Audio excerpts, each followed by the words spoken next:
মাজারে টাকা না দিয়ে ক্ষুধার্তকে খাবার কিনে দিন।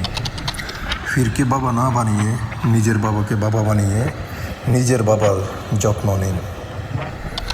কবরে মোমবাতি না জ্বালিয়ে নিজের ঘরে কোরআনের আলো জ্বালিয়ে দিন।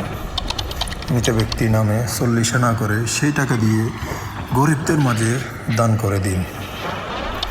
ফিরের দরবারে সেজদা না দিয়ে আল্লাহর দরবারে মসজিদে গিয়ে সেজদা দিন।